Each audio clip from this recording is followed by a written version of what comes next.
박경철 교수님을 모셨습니다. 부사관들의 역할이 그 군대의 가장 중요한 역할을 한다. 당직비 올려주십시오. 그러니까 군인은 회사원들하고 일반 공무원하고는 다르다. 부사관과 관련된 제도가 뭐가 있느냐. 군인 복지를 한다. 이렇게 이야기를 해야지 왜 부사관을 파는지를 잘 몰라. 문제가 뭘까? 몰랐다면 무관심, 해결 방법이 없었다라고 하면 직무유기.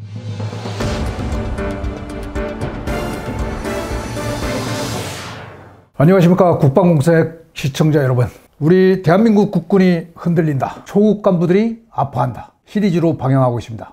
오늘은 귀중한 분을 한 분 모셨습니다. 우리 군의 허리, 부사관 문제를 집중적으로 진단해보고 대책은 없을까 얘기하기 위해서 박경철 교수님을 모셨습니다.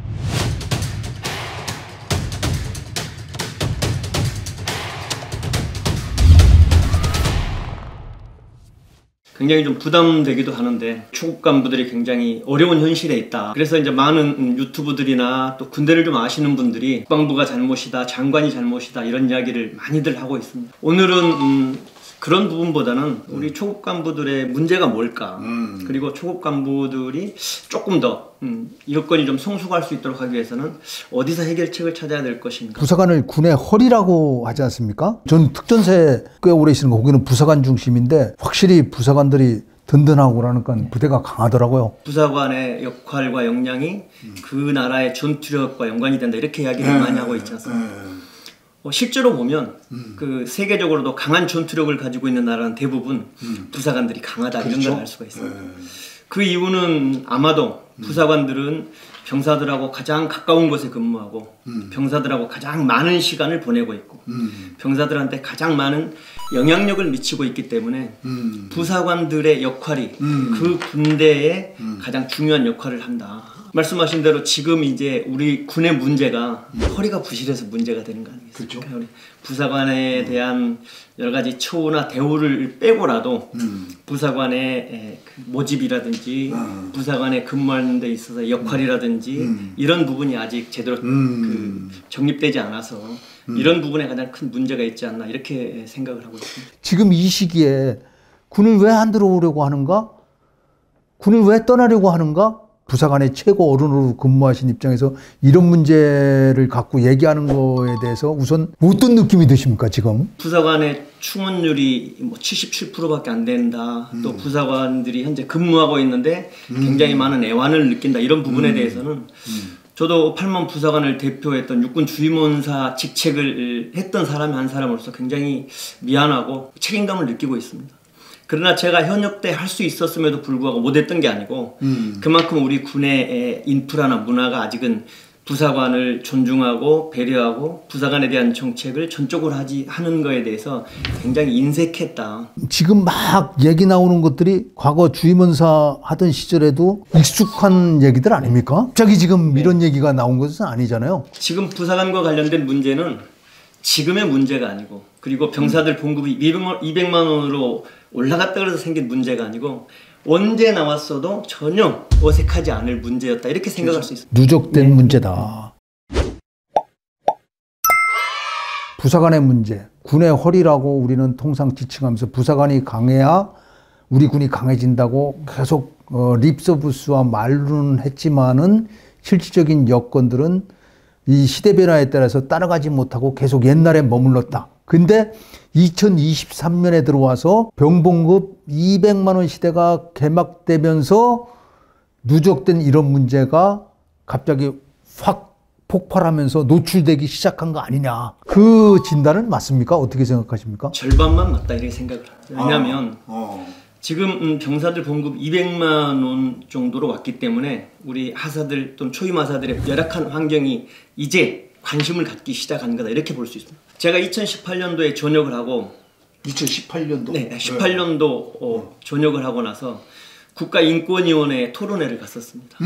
그때 토론회 할 때 하사 1호봉과 2호봉의 봉급이 8,000원 차이밖에 나지 않는다. 1호봉과 2호봉 차이가.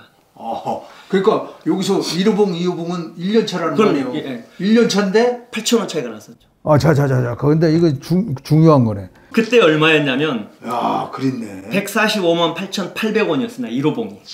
그런데 2호봉이 146만 6,800원이었습니다.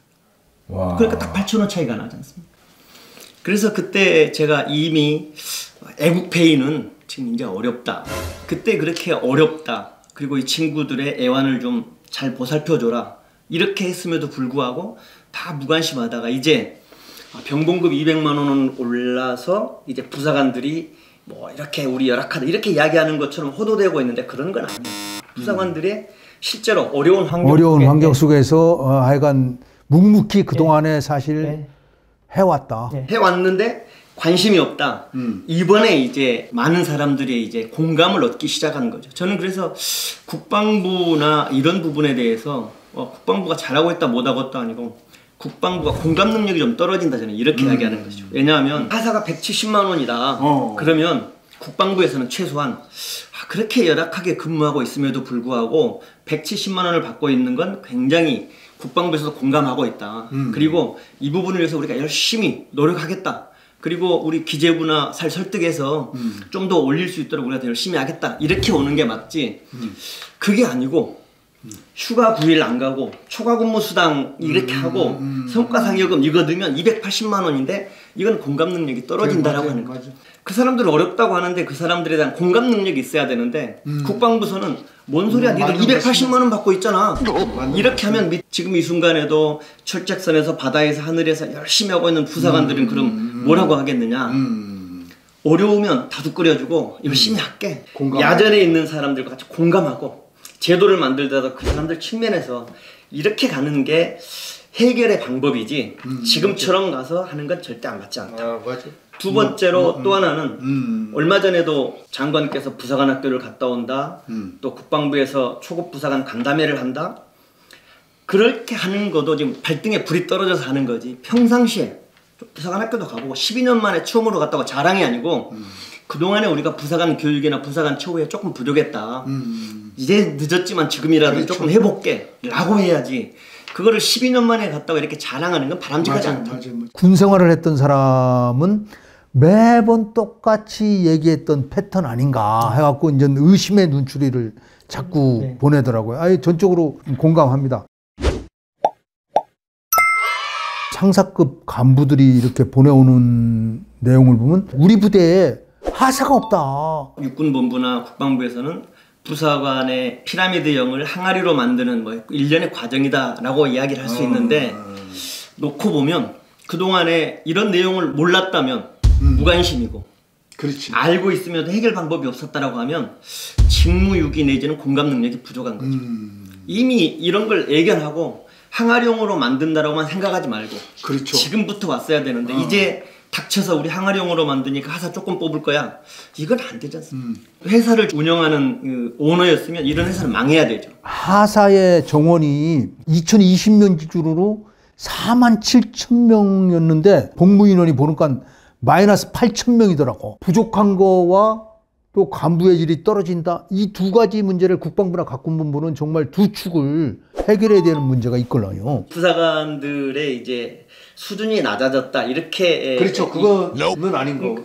부사관의 수준이 낮아진 게 아니고 육군 간부 전체가 수준이 낮아졌죠. 왜냐하면 장교도 예전에는 경쟁력이 있어서 그 중에서 뽑아냈고 부사관도 경쟁력 있는 인원에서 뽑아냈는데 지금은 경쟁력이 많이 낮아진 상황에서 뽑아내니까 그러면 틀림없는 사실은 하사가 부족하다. 하사가 없다는 것은 틀림없는 사실이걸요. 그 박 교수님 입장에서 정말 좋은 유인책은 하나 둘 셋 이거다 하고 말씀하실 수 있는 게 있을까요? 우리가 경찰 공무원들은 오지 말라 그래도 경쟁력이 엄청나게 많지 않습니까? 그 이유는 그 사람들의 근무나 삶의 질이나 그 사람들의 받는 복지나 이런 부분에서 굉장히 가고 싶어 이렇게 되는 건데 그렇죠. 부사관들은 군복을 입고 나서 최전방 GOP 출첵선에 가서 내가 이렇게 하는 걸 자기의 미래가 보이는 거죠. 그렇죠. 부사관 봉급의 문제가 공무원 보수 체계와 연동이 돼 있어 갖고 어렵다고 하면 이 수당 체계를 완전히 변하지 않으면 제가 볼 때는 지금도 부족한 이 하사의 충원율을 올리는 것은 거의 불가능하다고 사실은 저는 진단하걸라요. 부사관 하사가 170만 원을 받더라도 훨씬 병사들이 200만 그렇죠. 원 버는 것보다 더 많은 메리트가 있으면 얼마든지 올 수 있어요. 그렇죠. 근데 안 되는 그 메리트가 뭘까요? 그럼 이제 첫째로 보면 예전에 부사관을 지원하는 건 직업의 안정성 이런 측면에서 왔었죠. 근데 지금은 부사관이 장기율이 맞아. 네. 그래서 공무원 중에서 직업의 안정성이 중요한 것 같아. 우리 구급 공무원 들어가면 정년 보장되지 않습니까? 그렇지. 그런데 공무원 중에서 정년 보장이 안 되는 건 군인밖에, 특히 부사관이죠. 대단히 중요한 말씀인 것 같아요. 그래서 제가 이제 드리자면 그 부분이 정말 우선 먼저 그 부분을 개선해야 되겠네. 장기율을 70%에서 80% 정도로 올려줘야 된다. 이렇게. 아, 지금은 장기율이 70% 되는 거예요. 아니 지금 50% 될까 말까 이렇게 할 겁니다. 지금 장기율이.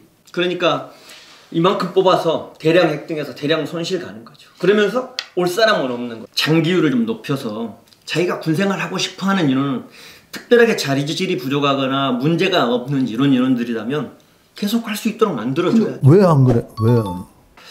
아마도 부사관 정원이나 부사관 또 진급이나 뭐 이런 문제 때문에 지금 뭐 하는 것 같은데 아직도 발등의 불을 제대로 못 느껴서 못 느끼는 거죠. 그 전적으로 제가 볼 때는 이 부분에 대해서 완전히 동의해요. 그래서 너무 크게 많이 주문하지 마시고 할 수 있는 것부터 이 사람들도 국방부도 열심히 노력하고 있는데 노력한다. 그리고 국방부는 노력하고 있는 거 맞아요? 한다고 해줘야지. 그거를 국방부 그래 군을 아끼고 또 우리 군을 나왔던 사람 중에서 열심히 노력한다. 노력하겠죠? 네, 그런데 지금 부족하다. 더 열심히 해라. 이렇게 가야지. 자, 지금 당장 봉급 올리기 힘들 것이다. 자, 그러면 지금 먼저 요거 정도는 1, 2, 3 요거 정도 당장 하면 아마 젊은이들이 야, 그래 많이 좋아졌네. 수당을 받아서 이제 열심히 하겠다 이런 사람 없을 것 같습니다. 지금 초과근무 수당 안 받아도 좋으니 좀 쉬게 해달라는 게 지금 요즘 사람들. 그래서 국방부나 이제 육군의 많은 분들이 병사들에 대해서는 이 친구들 참 잘해줘야 된다. 이 친구들 인권 보장해줘야 된다. 일과 후에 이 친구들 쉬도록 만들어줘라. 그렇지. 그런데 부사관들은 초과 근무도 하고 휴가도 가지 말고 열심히 해라. 뭐 이런 추세이지 않습니까? 우리가 패러다임을 새롭게 가야 된다. 이제 병사들도 봉급 200만 원 올라줬으면 병사들의 그에 많은 책임도 좀 부여해줘야 되고, 그리고 부사관들도 이제 예전까지 열심히 해 이게 아니고 열심히 하면 이러한 보상과 이런 걸 가야 돼. 충성심, 뭐 애국심, 사명감 이제 이런 건 안 되지 않습니까? 얼마 전에 국방부 장관께서 그 초급 간부들 간담회 하는데 거기도 나오더라고요. 어떤 친구가 당직비 올려주십시오 그랬더니까 군인은 국민에게 희생하고 봉사하는 직책이다. 회사원들하고 일반 공무원하고는 다르다. 일반 공무원하고 왜 달라야 됩니까? 그렇죠. 일반 공무원들보다 조금 더 애국심을 갖고 사명감을 가져라. 그 대신 그 정도 비슷한 레벨을 맞춰줄게 가야지. 당직비 10,000원 주고 거기서 밥값은 니들이 내라. KCTC 4주 훈련 갔다 오니까 밥값 뭐 20만 원 내라 뭐 이런 게 아니 그거는 진짜 그 추운 날 가서 산속에 가서 인제 신남의 그 산속에 가서 돌돌 떨고 왔는데 니들 밥값 내고 훈련해라라고 한다는 건 그래서 이제 국방부에서 해야 될 일이 크게 제도 만들고 그다음에 정년 연장하고 다 좋지만 실제적으로 이 사람들이 지금 어떤 걸 어려워하는지를 보고 그거를 좀 해결할 노력을 해야 되는데 공감 능력이 없다는 게 그런 부분에 대해서 이 사람들은 이런 문제를 지금 어려워하는데 그래 그런 방안 찾아볼게 이렇게 한다는 말이죠. 또 하나는 부사관학교에 와서 여러 가지 내놓은 제도가 부사관과 관련된 제도가 뭐가 있느냐 놓고 보면 장려수당 올려주겠다. 장려수당 부사관만 올려주는 거 아니잖아요. 장려수당 같이 올려주는 거죠. 독신숙소 건설하겠다. 독신숙소가 부사관 독신숙소 하는 거 아니야. 군인 복지를 한다 이렇게 이야기를 해야지 부사관 복지를 한다면서 뭐 독신숙소 올려주겠다 2인 1실을 1인 1실로 하겠다 뭐 이런 여러 가지 이야기를 하면서 거기다 왜 부사관을 파는지를 잘 모르겠어. 이렇게 초급 간부들이 이렇게 또 그런 했는데 시각이 있구나. 아니, 많은 분들이 부사관 학교 갔다 와서 이번에 나온 제도가 부사관들을 위해서 열심히 놓고 보면 아무것도 없죠. 국방부에서 한 거 나온 중에서 주임원사 수당 25만 원에서 30만 원, 꼴랑 5만 원 올려준 거, 그 이외에는 부사관과 직접적으로 해당되는 아무것도. 야전의 부사관들이 다 그런, 또 왔다 가는구나 이렇게 느끼지. 대부분 그런 식으로 느끼게. 장관이 부사관학교 갔다가 야 이번에는 어떤 걸 좀 개선해 줄까 이런 기대치가 있어야 되는데 없다 이거죠. 그래서 그게 문제네. 네. 그게 문제네. 그러니까 내가 지금 힘들고 어려워도 언젠가는 바뀔 수 있다. 오늘보다 나은 내일이 있다. 이런 생각을 가져야 되는데 이제 뭐 그게 큰 문제인 것 같아요.